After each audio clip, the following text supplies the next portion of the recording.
అందరికీ వందనాలు. వాగ్దాన ఫలమునకు స్వాగతం.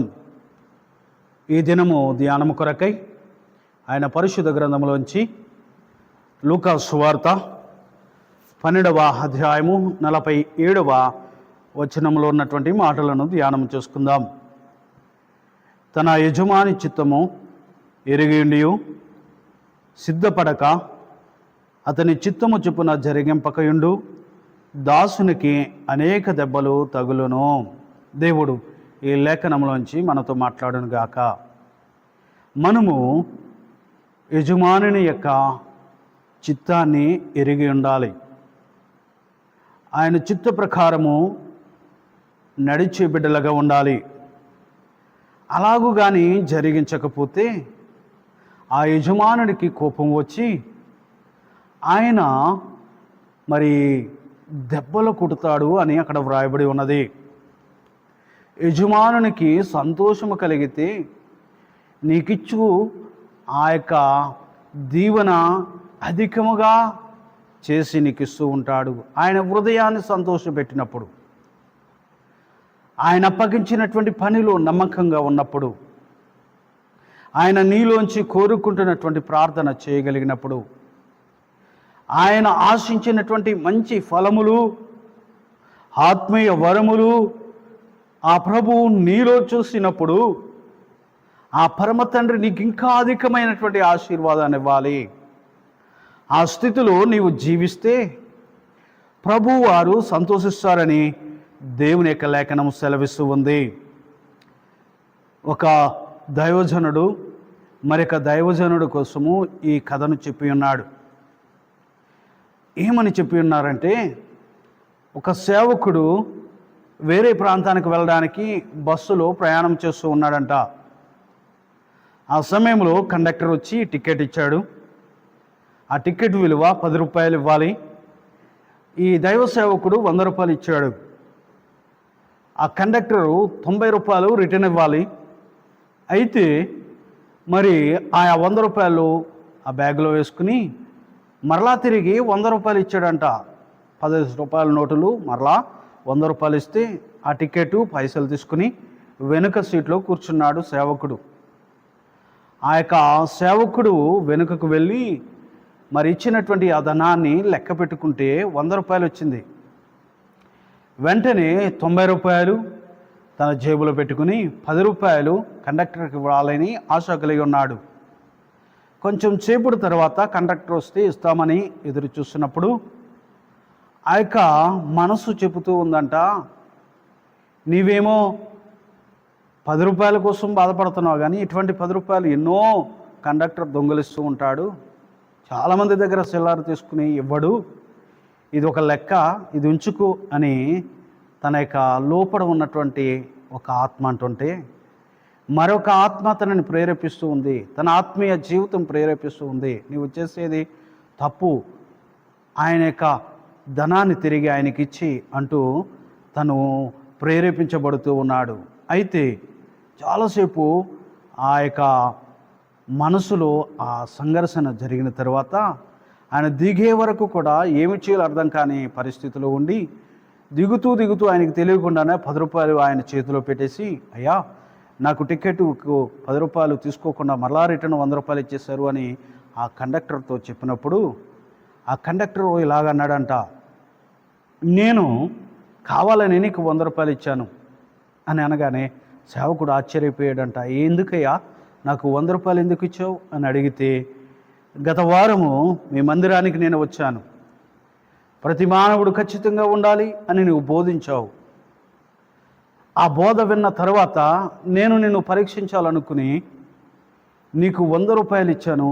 కావాలని నీవు తిరిగి ఇస్తావా, నీవు ఖచ్చితంగా ఉంటావా లేదా అనేది నేను తెలుసుకోవాలని నీకు నేను 10 రూపాయలు ఎక్కువ ఇచ్చాను. ఈ పరీక్షలో నువ్వు గెలుసావు, నువ్వు ఖచ్చితమైనటువంటి సేవకుడు అని చెప్పగానే క్రిందకు దిగినటువంటి ఆ సేవకుడు ఏడ్చాడంట. అయ్యో, ఒక్క 10 రూపాయల కోసము నేను ఇన్ని సంవత్సరాలు నీతిగా, ఇన్ని సంవత్సరాలు ఖచ్చితంగా పరిచర్య చేసినటువంటి నా జీవితము వ్యర్థమైపోయేది. ఈ యొక్క 10 రూపాయల కోసము నా ఆత్మీయతను పోగొట్టుకునేవాడిని. నాలో ఉన్నటువంటి భక్తి వ్యర్థమైపోయేది, నాలో ఉన్నటువంటి పరిస్థితి అంతా తారుమారైపోయేదని కన్నీరు కార్చి, దేవా నన్ను క్షమించు, దేవా నన్ను ఇంకా కాపాడు, ఇటువంటి పరీక్షల్లో నన్ను గెలిపించు అంటూ కన్నీరు కార్చి ప్రార్థన చేశాడంట. ప్రియమైనటువంటి స్నేహితుడా, నన్ను పరీక్షించేవారు చాలామంది ఉంటారు. మన ఆత్మీయతను పరీక్షించేవారు, మన జీవితాన్ని పరీక్షించేవారు, మన మాటలను పరీక్షించేవారు, మన బ్రతుకును మన ప్రవర్తనను పరీక్షించే వాళ్ళు చాలామంది ఉంటారు. కనుక జాగ్రత్తగా మనము జీవించాలి. ఇక్కడ యజమానుడు చూసేవాడు. నీవు ఆయన చెప్పిన మాట ప్రకారంగా చేస్తున్నావా, ఆయన చిత్త ప్రకారంగా నడుస్తూ ఉన్నావా, లేదా యజమానుడు మనల్ని చూస్తూ ఉంటాడని దేవుని లేఖనం అంటుంది. రోమపత్రికలో 2:21 ఎదుటివానికి బోధించినటువంటి నీకు నీవే బోధించుకున్నవా అని పౌలు భక్తుడు ప్రశ్నిస్తూ ఉన్నాడు. నా ప్రియమైనటువంటి స్నేహితుడా, మనము జాగ్రత్తగా ఉండాలి. దేవుని యొక్క లేఖనంలో అపోస్తుల కార్యాల గ్రంథము 17:30 ఆ అజ్ఞాన కాలమందు దేవుడు చూసి చూడనట్టుగా ఉండేను, కానీ ఇప్పుడైతే అంతటా అందరూ మారు మనసు పొందవలనని దేవుని యొక్క ఆజ్ఞ వస్తుందని అక్కడ వ్రాయబడి ఉన్నది. ఇప్పుడైతే అందరూ అంతటా, ప్రతి మానవుడికి దేవుడు సెలవిస్తూ ఉన్నాడు. అంతటా అన్ని ప్రదేశాల్లో దేవుడు సెలవిస్తూ ఉన్నాడు. మీరు మారు మనసు పొందండి, మారు మనసుకు తగినటువంటి ఫలాలు ఫలించండి అని దేవుడు మనతో అంటూ ఉన్నాడు. ఆయన లేఖనం అంటూ ఉంది, మనము ఎవరేమైనా సరే అందరూ అంటే దాంట్లో సేవకుడున్నాడు, బోధకుడున్నాడు, విశ్వాసం ఉన్నది, సామాన్యుడు ఉన్నాడు, ప్రతి మనిషి ఉన్నాడు. అందరూ కూడా మారు మనసు పొందాలి. పాత స్వభావం విడిచిపెట్టి నూతనమైనటువంటి నవీన స్వభావాన్ని మనము ధరించుకుని దేవునికి ఇష్టమైనటువంటి విడలగా జీవిస్తే దేవుడు మనలను ఆశీర్వదిస్తూ ఉంటాడు. ప్రార్థనలు, విశ్వాసములో, భక్తిలో స్థిరముగా ఉండండి. సాతానుడు మన మీదకి ఎన్నో రకాల శోధనలను మనలను శోధించడానికి వాడు పంపిస్తూ ఉంటాడు, కానీ వాటిలో మనము జాగ్రత్తగా ఉండాలి. పరమగీతాల గ్రంథంలో 5:3 నా పాదములు కడుగుకుంటుని నేను వాటిని మరలా మురుకు చేయనేలా.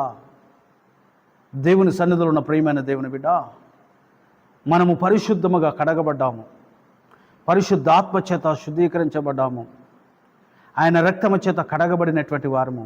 అయితే తిరిగి మన పాదాలకు బురదను అంటనివ్వకండి.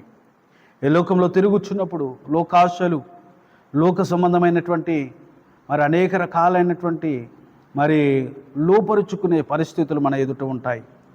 వాటిలోంచి జాగ్రత్తగా తప్పించుకుంటూ తిరగాలి. మన బ్రతుకులు, మన పాదాలు ఎక్కడ చిక్కబడకుండా మనలను మనము కాపాడుకుంటూ భక్తిలో ముందుకు వెళ్తే దేవుడు మనలను ఆశీర్వదిస్తూ ఉంటాడు. యోసేపు దగ్గరకు ఎంతో శోధన ఎదురైంది. అతనిని పట్టుకుని లాగే భయంకరమైనటువంటి సమస్య అతని జీవితంలో ఎదురైంది. ఎంతగానో ప్రేరేపించబడినప్పటికీ కూడా, ఎంతగానో ప్రోత్సహించినప్పటికీ కూడా అక్కడి నుంచి పారిపోయాడు తప్ప తన పాదాలకు ఆ మురికిని అంటకుండా, తన జీవితానికి, తన హృదయానికి ఆ పాపపు డాగులు తగలకుండా కాపాడుకున్నాడు. అతని చరిత్ర దేవుడు తన యొక్క పరిశుద్ధ గ్రంథంలో రాసించాడు. నా ప్రియమైనటువంటి స్నేహితుడా, నా ప్రియమైనటువంటి సహోదరి, నీవు నీ యొక్క జీవితాన్ని కాపాడుకో, నీ బ్రతుకును కాపాడుకో, నీ ఆత్మీయతను కాపాడుకో, నీ కుటుంబాన్ని కాపాడుకో, నీ ప్రయాణాన్ని కాపాడుకో, నీకున్నటువంటి ఆస్తులను కాపాడుకో, నీకున్నటువంటి ఆత్మీయతను కాపాడుకో. దేవుడు నీకు ఇచ్చినటువంటిది ఏదో అది నీవు కాపాడుకుంటూ నీ జీవితాన్ని దేవుని ఎదుట పవిత్రంగా, నిష్కలంకమైనటువంటి బిడ్డగా నీవు కనబడు. అప్పుడు దేవుడు నిన్ను ఆశీర్వదిస్తాడు. యజమానిని సంతోషపెట్టే బిడ్డగా నీవు ఉండు. అప్పుడు దేవుడు నీకు ఇంకా అధికమైనటువంటి మేలు చేసి నీ కుటుంబాన్ని దీవిస్తాడు. అటువంటి ధన్యత దేవుడు నీకు అనుగ్రహించి దీవించునుగాక. ఆమేన్.